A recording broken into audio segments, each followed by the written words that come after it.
This presentation has been made to show my personal development throughout these academic years and show the evidence of my personal development. On the screen, you can see the results from my assessment part 1, which was a graduate market report. I am pleased with the results and I think it has been a really successful report as I have achieved 71%, which is a first. My long-term objective and goal is to achieve a 2.1 or a first in my end and last year of uni. Therefore, achieving this grade will slowly help me to get there. This assessment being successful helps me a lot. This is because it proves that I have identified my strengths and weaknesses really well. Therefore, this means I know my strongest skills and my weakest skills, which therefore means that my personal development plan will be successful as the skills I have chosen to work for are my weakest skills. Therefore, if I work on them, they will bring an advantage to me as I will get better at them. This report being successful also helps me because, like I've previously said, I was able to identify my weaknesses and my strength, which now also means that I can use my strengths and get a placement year or use them to become more competitive employee. And this also allows me to produce more goals and set more tasks throughout the next years. To produce my personal development plan, I have looked at the table of an ideal candidate that I have created in my assessment part 1 report, which shows me all the hard and soft skills and all the experience required by most of the employees when looking for a business graduate. From that, I have looked at what I already have as my strength and what are my weaknesses that employers require you to have as your strength. Therefore, I have selected 4 main objectives that I'll work on and I already have throughout this academic year. Some of the seminar activities that I think have taught me the most are creating competent-based questions, which we have created as a group. They allow me to now see the view of the employer. We have created few questions which then we discussed and we decided which ones are best and which ones are the worst one. The one highlighted in green is the best asked. The question is asked one after the other, which means the employee would ask the first question, wait for the answer, then based on the answer ask the second question, and then do that again repeatedly, which allows the person being interviewed time to think for an answer and doesn't have to focus on more than one question at one time.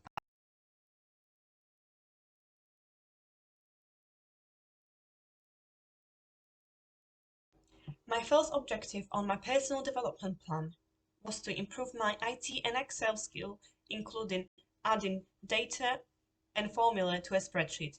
As you can see on the screen, I have included all the different ways of how I managed to improve my Excel skill. I have firstly started off by watching few of YouTube tutorials for beginners, which allowed me to get the knowledge of the basics of Excel, which then allowed me to add basics formula to a spreadsheet and draw basic graphs, which learned me the basis that I needed to then start a course, which I have enrolled on the Shaw Academy website. I have enrolled for a course which is split into 3 parts. Firstly, the basis, which I have passed successfully. Then I am currently on to the medium advanced course, and I would lastly finish off with the advanced Excel, which would leave me with a certificate at the end of it. I am now able to create a company spreadsheet which includes different data, different formulas, and different types of graphs, which I could not at the beginning of this academic year. This is really helpful as one of the main skills required by business employers is IT skills. This is also helpful as many of my university assessment require us to add data and formula to a spreadsheet, which then we can use to conclude our decisions from. For my second objective, I have decided to work on an entrepreneur skills. This is an area that I need more knowledge about.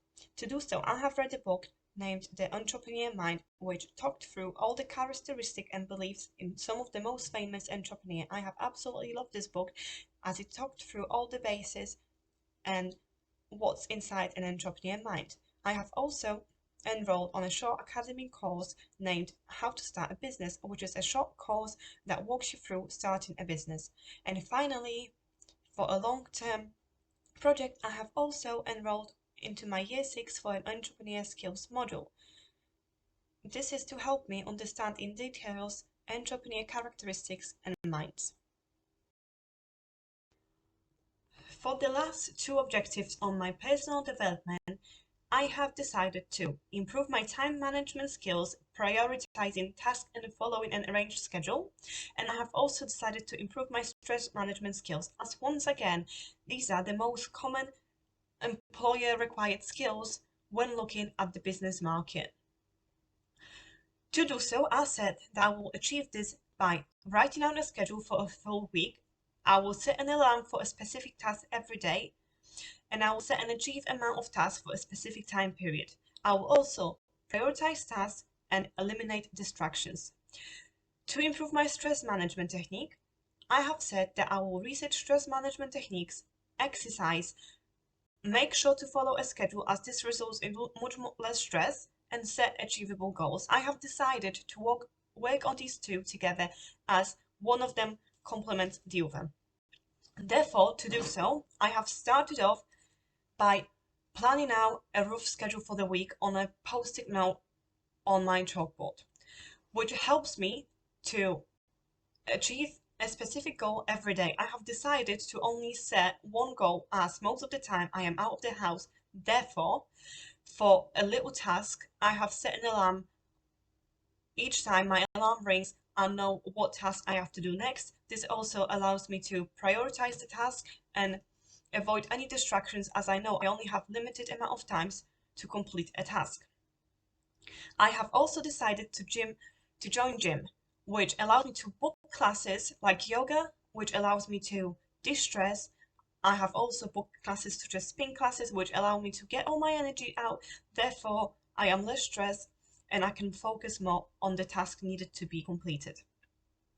I have lastly also decided that each day I will set a goal that is achievable and that I can complete within this day, which makes me feel less anxious as I know I have been productive this specific day by completing the goal. After I complete the specific goal this day, I take the post-it note off the chalkboard. I then put it inside my jar, so at the end of each month I can see how much tasks I have completed this month, which helps me to de-stress as I can see I have been productive. I can say I have been successful at achieving my development goals, as I have now got more time to spend with my family, which was one of my priorities. I have now more time to do what I love, which is my hobbies like drawings, exercising more, not only yoga. I have got now less stress, which makes me feel more happy and less anxious, and therefore I can focus more on my tasks, complete them faster, which once again goes back in circle, gives me more time to do the things I love. On this slide is my personal development plan for the next year or so. For this development plan, I have decided to work on things that I was not able due to COVID-19. So I have decided that my first goal would be to develop more teamwork and management experience, which I will achieve through placement years or summer internship. I will need a good CV, internal access, cover letter, support from university placement team to achieve so. This was not easy due to COVID, as a lot of the placement years I have already been invited for an interview for have been cancelled. Therefore, I have decided that the least I could potentially do is a summer internship, which will still allow me to gain some teamwork and management experience. Hopefully, this will be completed by July 2021, or if I manage to get a placement year, by September 2022.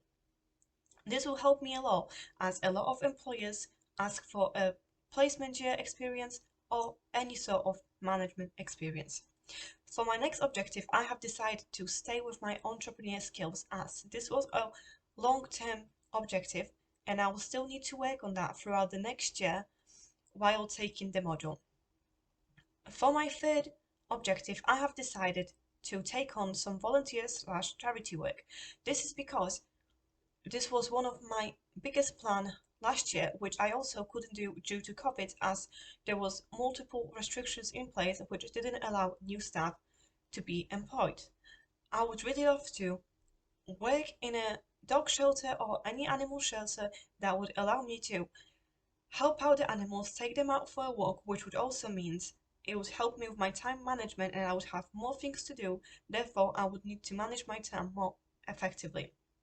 Lastly, I have decided to set myself an objective of getting a driving license. This is because, once again, a lot of employers, 99% I would say that I have looked at, require a driving license. This is because a lot of business placement and business jobs require you to travel from one place to another.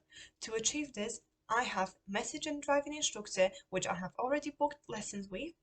I had also decided on booking a test, as due to COVID, the spaces are limited and the waiting time is very long. Therefore, I have already booked my test, and I have also booked a theory test, which I have already started practicing for by downloading an app and reading theory books. This skill would give me a competitive advantage when looking for a business job after finishing my uni, and also for when I'm looking for a placement year.